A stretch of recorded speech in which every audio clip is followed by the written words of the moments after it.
was Gavaskar, the real master. Just like a wall, we couldn't know Gavaskar at all. Not at all. You know the West Indies couldn't know Gavaskar at all. Hello and welcome to episode 34 of the No Balls Cricket Podcast. That's right, we are 2 in a row for not fucking up in We've got it. We've got it. That is the one-time only respected journalist, the club cricketer, the university cricketer, the etc. Who's currently injured. Injured cricketer. There you go. Injured club cricketer. That's his name. Currently on the shelf. Yes, I'm the supposedly out of work journalist. I think that's going to stick. I don't think I'm going to make it respected journalist anymore. Anyway, my name is Siddhant Pradhan. That is Aditya Devrat. In case you don't know who he is, he's an idiot, but that's a different story. Takes one and this is episode 34. Right, we're going to head straight into the roundup.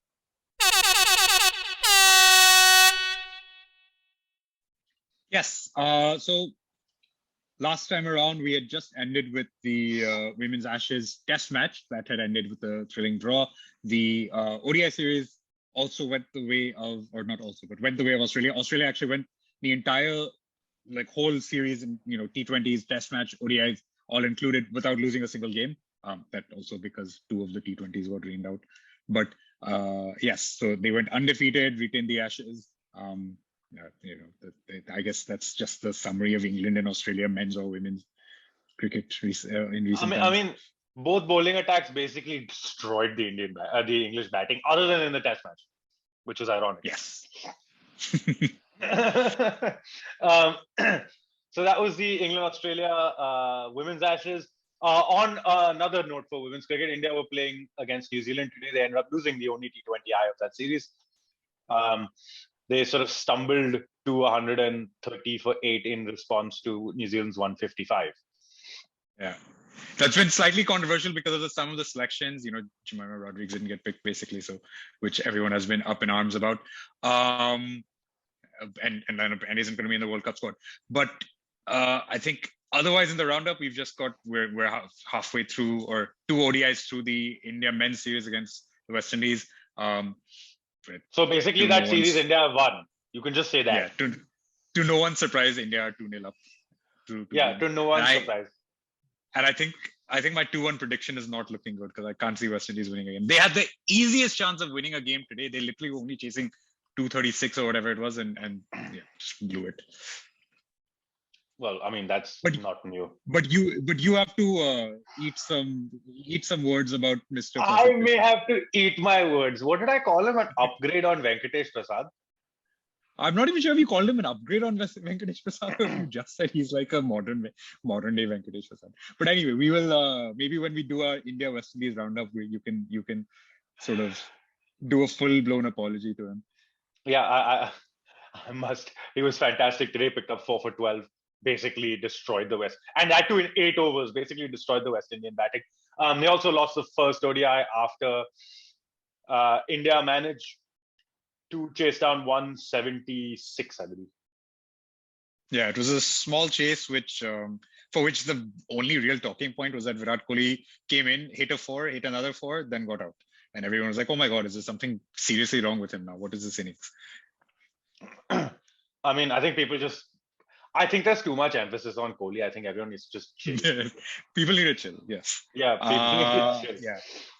We will have an India West Indies roundup once the T20 series is done. So we'll talk about Kohli then. We'll talk about this experiment with Rishabh Pant opening that was probably just a 1-game thing today. Yeah, but I don't know what the hell that was about. But anyway, how much confused is everybody else? We will talk about Pant later. Anyway. So that's basically the roundup. Have I missed out on anything? I don't think so. Yes, that is the roundup. Yeah, that's it. I think we will launch into the rest of our episode. So on to the meat of the episode. 2 things to discuss. Number 1, England have announced their squad for the West Indies Test series. Now, bear in mind, England have not won a Test series in the West Indies since 2004. That is a long time to be losing to a shit team. A long time. Okay. Number one. Number two, that would not make this squad for any other reason except for what has actually happened in the squad. Right? But we will get to that. The second part of it, obviously, is the response, in particular, to Australian cricket and the resignation of their coach, Justin Langer. Yeah, the Justin Langer thing, I don't know. Maybe we owe him an apology. I think, yeah, we will figure this out. But We'll figure that out as we go along. Anyway, right. So on to the English part of the England-Australia meet.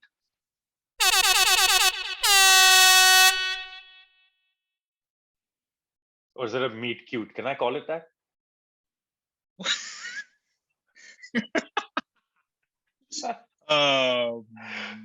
Right. Anyway, moving because I have no idea how to that. But basically, the big news there is that James Anderson and Stuart Broad have been rested / dropped. Who knows? Officially, I think they haven't mentioned anything about resting them, but they're not taking Broad and Anderson to the West Indies. There's been a lot of chatter actually in the English media about whether this is the end of Broad and Anderson. Nasser Hussain has come out first thing and said that do they really have the hunger for a comeback now after this? All I care about is if this is the end, please make it the end right now. I just do not want to space James Anderson in the Manchester rain in June or July or whenever we're playing that stupid one-off test match of the series we've already won. That's it, Birmingham. There's going to be no rain. Birmingham, whatever. English rain, man. It's England. There's rain all the time. That's also true.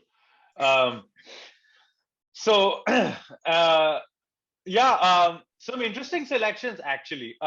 They decided to just jettison all of the openers. Here's a squad on your screen so you guys get a good idea of what the hell has been going on.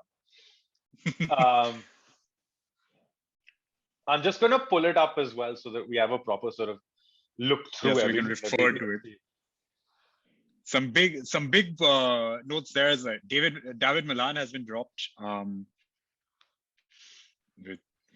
which I think was a surprise for a lot of people. But honestly, I think the performances or like his standing was, I think, a little bit overblown. He had I know he had 3 or 4 good innings at the end of the India series and at the beginning of the Ashes, but it's not like there was no reason for him to be sort of set in stone as a number 3 batsman there. Well, they've taken the bold decision to move Joe Root up to number 3, or so they say. So what that's meant is they have dropped all of the openers / number 3 except for Zach Crawley. So basically, Hamid, Burns gone. Sibley, of course, was gone before the Ashes. Yeah. And Alex Lees is in. Alex Lees is in, who's apparently done rather well for Durham since he moved there from Yorkshire. So he's done rather well. He is, however, a lot older than people think. He's 28. So there's not much room for improvement. If he starts off slowly, there isn't much room for improvement. But having said that, you only have to look at Andrew Strauss's career to have a sort of idea of what can happen. Maybe they're just going because every time England lose to Australia in an Ashes series, then the next step is to copy what Australia do. And since Australia have this old habit of 30, 32-year-old, 35-year-old debutants, England are we will also have some older debutants in our side. Yeah, so that happened when Australia were the number 1 test side in the world, and it was literally World War III to get into the team. But you know this is true. All England's response to every Ashes loss is to figure out what Australia does and how we can do it too. Yeah, because England ran out of original ideas in 1880. They haven't had one since. We kind of have to give some credit to Owen Morgan and what's happening in the limited over setup. But yeah, for tests, you're absolutely right. I mean, even in the ODIs, they kind of copied other people. They basically copied India's top 3. That was their idea. They effectively took the West Indies model for limited overs cricket, for T20 cricket, and applied it to ODIs. Applied it to ODIs. Yes. So again, but not an original idea. Anyway, the other interesting ones in the squad, Josh Butler's been dropped. That is a proper dropping. Yeah. So Ben Foakes is in. Ben Foakes is in, but that's expected along lines. Foakes is a decent batsman, as well as being a top-notch wicketkeeper. I think still probably best in the world. Who knows? But a very good wicketkeeper either way. Other than that, they've kept Ollie Pope. Dan Lawrence is still in the squad, but it's in the bowling that the real interest comes in. Chris Woakes, Craig Overton, and Mark Wood have managed to keep their places, as has bizarrely Jack Leach. They don't have a spinner. That's the problem. Well, they have a spinner who's done rather well in county cricket that they've added in. His name is Matty Parkinson. Right, okay, let me put it this way: they don't have a spinner that they trust with Test experience. But yeah, it would be interesting to see how Parkinson does if he gets a ball. Do you know if Adil Rashid was still playing Test cricket, he would have been in the squad. Anyway, the other interesting ones, obviously, no Broad and Anderson. That's 1,170 wickets that are not there. To tour a country as shit as the West Indies may be, and let's not make any bones about it, they are not a very good side. But they are a very good side at home in Tests. And the last series that they played at home, they basically got destroyed by South Africa. But the last time they played England, they destroyed England, and like you don't expect. Yeah, but that's my point. The West Indies are a very poor Test side. For England to be serious about Test cricket, they need to win a series in the West Indies before they can move on to anything else. Because otherwise, Alzari Joseph, Jason Holder, there was a whole bunch of redemption arcs in the last Test series that they played in the Caribbean. And it was just brilliant to watch. England just got absolutely ruined in the first Test and the second Test. And they were basically, I think, one poor spell from Mark Wood away from being blackwashed or whitewashed, whatever you want to call it, in the West Indies. Yeah, pretty much. Pretty much. Matthew Fisher is the other new one, along with Saqib Mahmood. Both of them are uncapped quicks. So it's an interesting squad. I mean, but I would like to see Saqib Mahmood get a chance to just be tried out. And he should, because I think he's a far more exciting prospect to me than either of Chris Woakes, Craig Overton, or even Ollie Robinson for that matter. I'm not saying Robinson's done pretty well in Test cricket since he's come onto the scene, but I think Saqib Mahmood and even the new guy, Matt Fisher, has done reasonably well in county cricket. So I think they're both probably better prospects as compared to the sort of existing three. But I have a feeling that this squad has been created with one singular aim in mind. Do you know what it is? Go on. You realize that they have three cricketers named Foakes, Stokes, and Woakes. The Dream 11 is officially on. That is not a sponsorship thing, by the way. That is literally us saying. If they want to sponsor us, we don't mind. Yeah, I am literally just using the phrase Dream 11. But yes, if Dream 11 does want to sponsor, please. Yeah, please take whatever money we can get. Our handles at the bottom of the page, and our email address is novallscricketpodcast@gmail.com. Yes, please get in touch. But yes, Stokes, Foakes, and Woakes. That's every commentator is just gonna have a lot of fun just talking about this. Listen, thank the Lord that Murli Karthik is not on this bloody broadcast.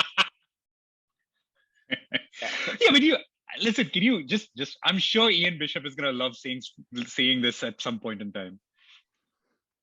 Can I tell you what's gonna happen? This is what's gonna happen. The West Indies are going to get very, very upset at the fact that Broad and Anderson aren't playing and decide that for the one series a year where they decide to really truly show us how to play Test cricket, they will come out all guns blazing. England will probably get knocked over for a double-digit score, and then pretty much the world moves on just like last time. That pace attack of Holder, Gabriel, and Kemar Roach, it's going to trouble anyone. You're also forgetting there's a man named Jaden Seals in there. So that is not a wishy-washy kind of fast bowling lineup, which is what England's is. Well, if the debutants come through, who knows? But that's going to be an interesting Test series. But main point of focus. Broad and Anderson, where do they go from here? I mean, the Broad thing is especially interesting because they didn't really use him that well in Australia. I think there were a couple of tests where he probably he should have been in the 11. And I get, at that age, you're trying to manage loads and whatnot, but he himself was pretty upset at not playing more in Australia. And given that the bowling in general wasn't that great, he probably deserved to get more chances there. So I think Broad is kind of, and it's been like this for a while, but I feel like he's kind of coming towards the end of his career anyway. Anderson's spoken about, if he stays fit and committed, he wants to play on into his 40s. One minute. Hang on. First of all, I don't agree that Broad is anywhere near the end of his test career. The guy's got legs in him. He doesn't play any other format. Remember that. Hang on. I'm not saying he's. I'm saying I think England are close to being done with him. There are two different things. I'm not saying he's got nothing left. I just feel like he's definitely been phased out. He's played a lot less cricket, even compared to Anderson over the last year or so, when it comes to tests. Anderson, on the other hand, he supposedly has a goal of playing into his 40s, or thinks that it could be possible at the very least. I mean, the way he's bowling is very possible. And very rightly so, I think Nasser Hussain put it this way. He said that it would be a different story if they weren't performing. But both of them are probably performing better than every other English bowler currently there.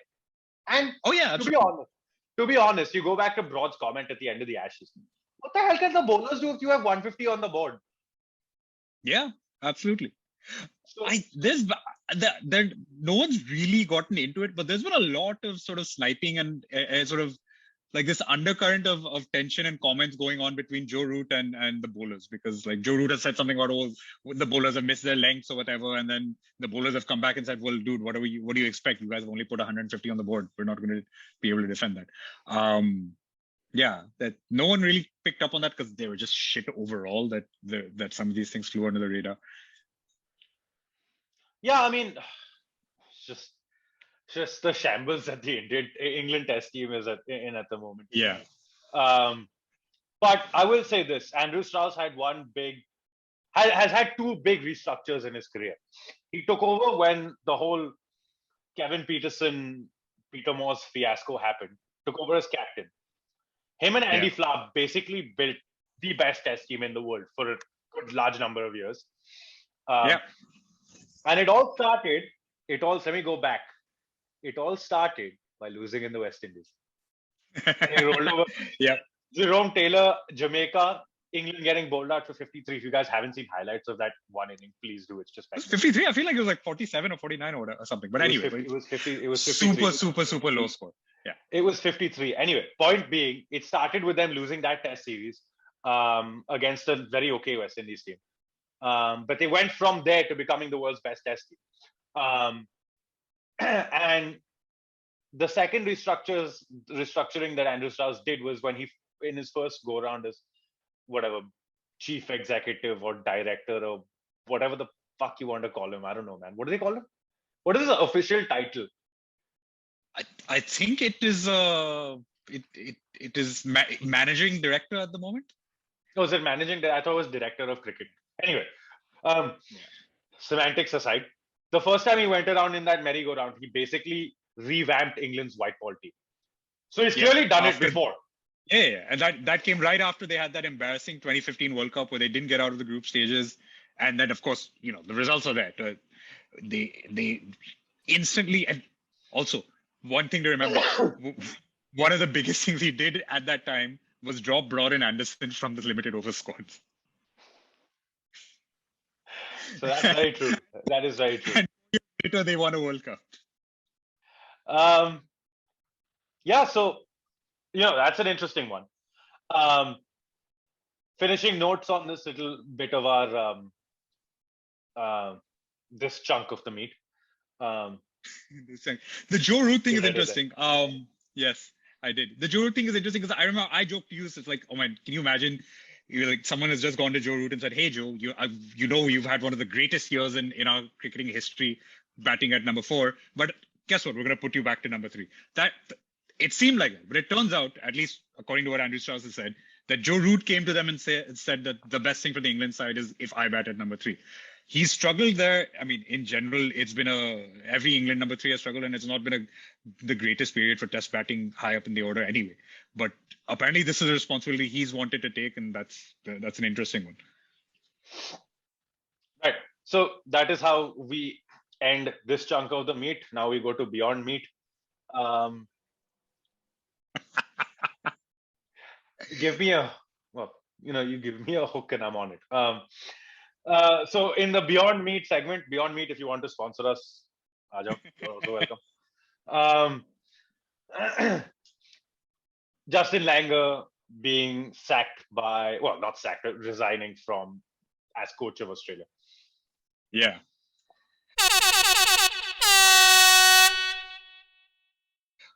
Well, which is, the timing is weird, right? Because it comes on the back of a T20 World Cup Australia had never done before in the 14 years that the T20 World Cup had existed. And then, of course, another Ashes series that was basically a few balls away from being a whitewash. I just had a thought. Do you realize if James Anderson never plays Test cricket again, the abiding memory of his last Test match will be him blocking out a Steve Smith ball to save it? And the abiding memory of the Broad Anderson partnership is Broad telling Anderson how to bat, and Anderson saying, "Dude, I know." All jokes aside, so Langer is an interesting one. Obviously, there's been a lot of sort of, I wouldn't say barracking, but some like kind of frostiness between the players and his style of this coaching. has been simmering for a while. And he took over. It took over from at a fairly rough period for Australian cricket, and everyone had bad memories of Darren Lehman at the time because that had just been cricketing success aside. There had been a lot of questions about Australia's cricketing culture.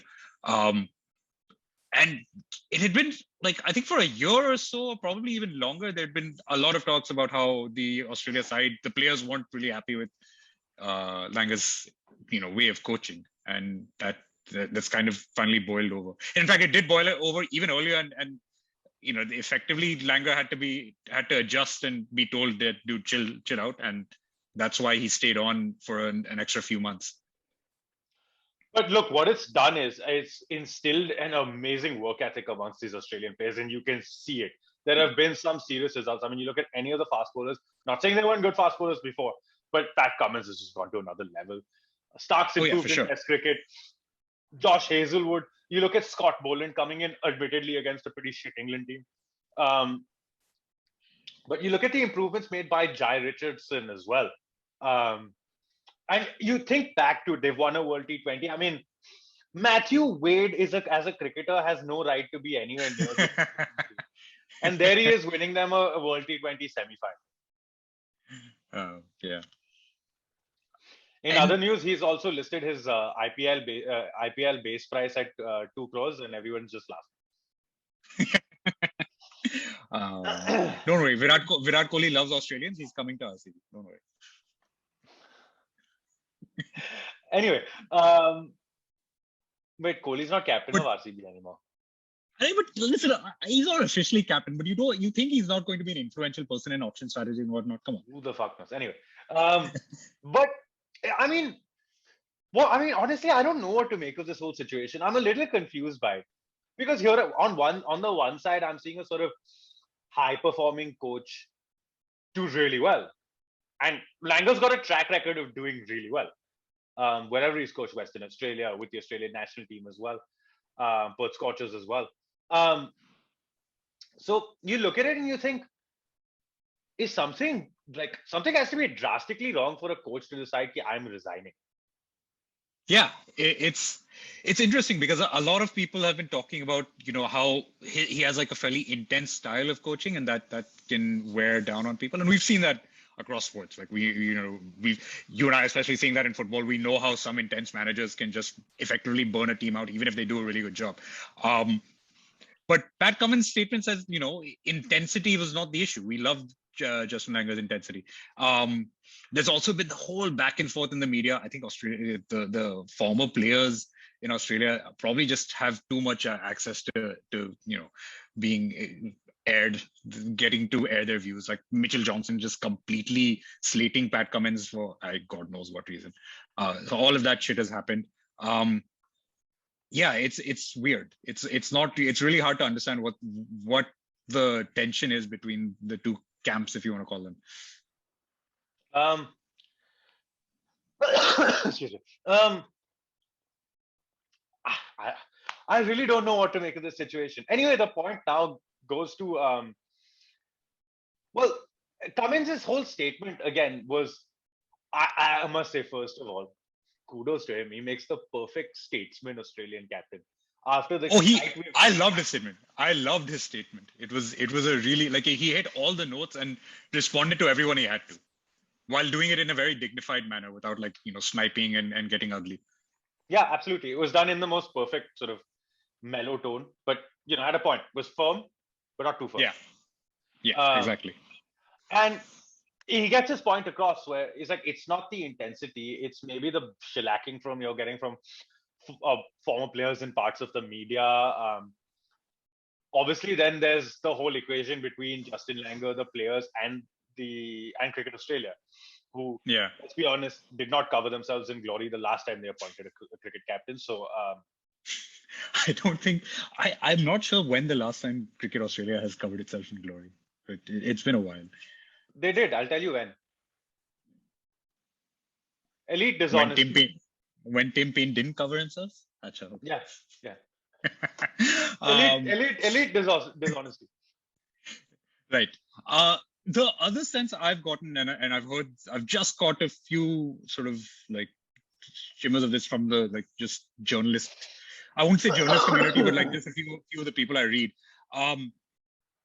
There is a sense that Justin Langer is obviously the intensity may not have been the issue, but it kind of became a shtick of making it really like a fake sort of patriotic thing where okay, you have to play for the baggy green. Like this is, this is why it's so important. And Pat Cummins dude, we play for Australia. We know why it's important. We're representing Australia in cricket. We understand the importance of that. I think what the cricketers are looking for is a slightly more hands-off approach, but approach where you're learning and getting coached in certain ways, whether it's tactics and strategies, or whether it's developing as bowlers. And that's happened, but I feel like they think that's happened more thanks to the other specialist coaches rather than Justin Langer coming in with his whole importance of baggy green mentality that he feels like he needs to impart on the players.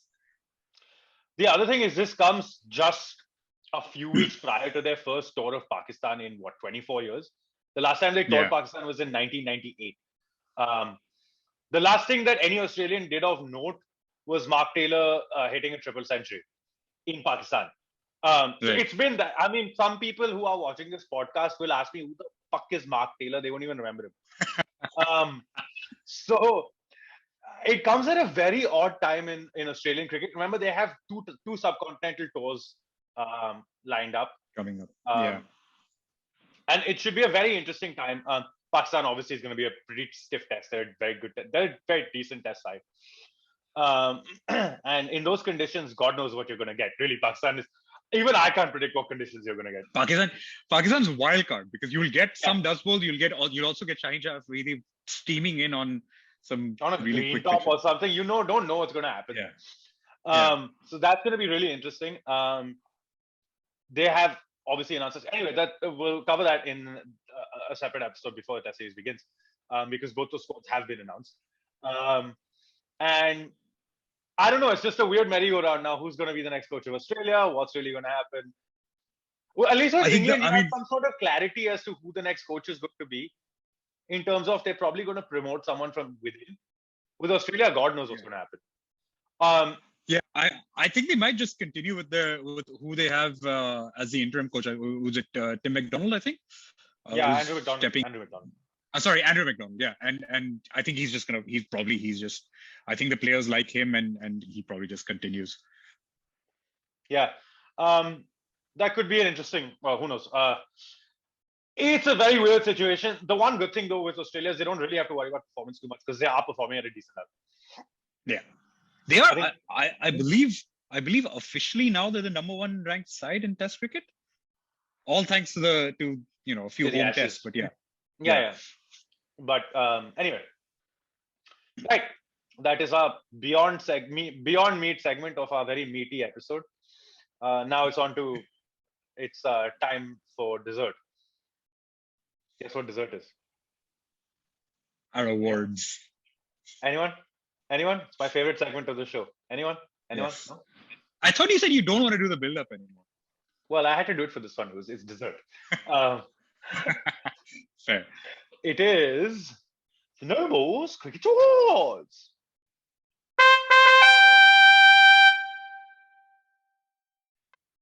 Right. Do we have first of all, before we go on to the rest of the award segment, do we have another set of awards? Another set of awards, meaning?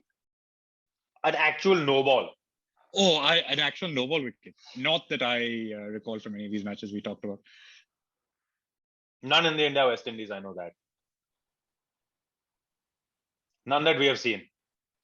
Anyway, and he's gone again. Clearly does not want to be on this bit of the episode. Right, moving on. We have to give our first Cricket Overlord Award. You want to explain this one, because this is a bit of a funny one. So Kevin Pietersen tweeted saying, and you can see the tweet on the screen now. I love how most of the people who attack me about wanting county cricket to be franchised are from smaller counties. Just remember, even if you are from, say, Derbyshire, if you're good enough, you'll make it. And then someone in the comments has literally written, fans of smaller counties should simply let their clubs be removed from existence by cricket overlord KP. And then someone else has tweeted, for those asking if I'm taking on the role of cricket overlord, I'll only do it if the rhinos are saved. So on that very happy note, he wins a flaming rhino. Not flaming Cheetos, a flaming rhino. And Kevin Pietersen, you are our first winner of the No Balls Cricket Overlord Award, because you are now our cricket overlord. I want to give another shout out to KP, a very special, an honorable mention, if you were. I think he also deserves an award for his reaction to the Justin Langer resignation, because KP just complained about, player power has gotten rid of the coach. What have we come to? I told you, he's our cricket overlord. But if anyone remembers what happened when KP was England captain, when he tried getting rid of a coach and failed. Yeah, and to come out and say that. And you know the worst bit? The second time that Peter Moss became coach, KP got removed. So, who's the problem there? Who knows? But the irony of that tweet was just delicious. Since we are in our dessert section, I thought we should mention that. It was delicious. Well played, sir. And our second award of the day is the mouth freshener, or mukhwas, if you will. This will really leave a very good taste in everyone's mouth. So I'll let you have this one. The Rajasthan Royals one, or the other one, or is the other one a special one? Let's do the Rajasthan Royals one, and then we'll come to us. Okay. Oh, the other. All right. Yes. So Rajasthan Royals tweeted very randomly. Here again, you can see the tweet, and they put up this video. I'll just shove the video in. Oh, flicks it away. Brilliantly played. Just got a hint of lead, was able to get underneath at the 150 comes. They tweeted, I kind of have to describe it for the audio version, but so basically they put out a highlight tweet of a particular shot, someone hitting a six off of Lasith Malinga and basically hitting that ball from behind the stumps, because his Yorkers are so deep that you go really deep in your piece. And they came up with the captions like, you'll remember this. This is going to be one of your best memories of. No. That's not right. The caption that it came up with, if you remember this, your childhood was awesome. Yes, there you go. The exact words. And it is. Hang on. Tweet. Let me get to it. It is a random IPL game. I don't even remember who the batsman is. If you tell me who the batsman is on that clip, You guys win I an can't award. remember either. I can't Yeah. remember. The funny part is, some people have pointed out, and we're not sure about this yet, but it also might be from the same game where they put up 190 or whatever it was, and then lost that match in 15 overs. So Yeah. maybe not best to remind people of that game to begin with. I was at that match. It was a good cricketing memory for me. I also wasn't a child then, but sure, it was fun. But Also, hang on. I mean, how bad is their PR department? Like, really? They've just gotten absolutely slaughtered. I have to reveal a little bit of a conflict of interest there. I know a lot of people who work on the social media team at RR, so I don't want to slate them too much. But this is speaking. I don't need to slate them so much because I think the people who replied to the tweet did it on their own. Because they just started tweeting out every other good cricketing memory that they had and said, no, this happened during my childhood, and this is why my childhood. Oh, no. Hang on. Let me correct you there. No one did that. I started that thread. You did that. I did that. Right? I did that because I was like, I want to take it a bit literally and just show them what they're really missing. Everyone else just basically lambasted them on Twitter. They said, screw it. These guys have lost. Give us a better RR memory. Some old scorecards of Rajasthan getting caned. All sorts of weird crap. Basically, what it proves to you is this. And this is why they win the No Balls Cricket Award for shithousery on this episode. IPL teams, PR groups, just remember, don't take your fan base for idiots. We really aren't. No one cares. A generally good strategy for social media, I think, and in general. I mean, if you want to get retweets, let's not call them likes. If you want to get engagement, you can get engagement. Yeah, I guess you can get engagement anyhow. But so that's only after that works. But do not mistake your audience for fools. Yeah, definitely don't do that. Moving on to our final award, though. I don't know what now we've gotten. Speaking of fools, our final award of the evening, and this is how we're going to end. This counts. Our mouths are fresh now, also, so I don't know what this counts as. Shot of strong coffee, I guess. On that very happy note, the final award for this evening, believe it or not, is the No Balls Cricket Curse of the Year award, which we are giving to ourselves. Hey! We win our own award. For some context. For some context, what happened before, back in like October, November, whenever it was, literally every single time we were recording, Virat Kohli was losing one form of captaincy. Then we recorded a couple more times, and someone from England was getting sacked. Whether it was Ashley Giles or Chris Silverwood, that's happened after each time we recorded them. Then we go out and give the one award I never thought we'd be giving on this episode, which is a No Balls Cricket Spirit of Cricket Award that we gave to Justin Langer. Guess what happened in the episode after that? No, wait, don't debase it by calling it the Spirit of Cricket Award, man. It is the No Balls Cricket Moral Compass Award. Moral Compass Award. Chalo. But point being, what happened immediately after we released that episode? Langer resigned. So maybe in a weird way, maybe we're the cricketing overlords. KP, come to us. Are we now? We have this much of an impact on cricketing events. We have caused Virat Kohli, Ashley Giles, Chris Silverwood, and now Justin Langer their jobs. On that very thoughtful note, it is time to end. Thank you very much for watching, and have a good week.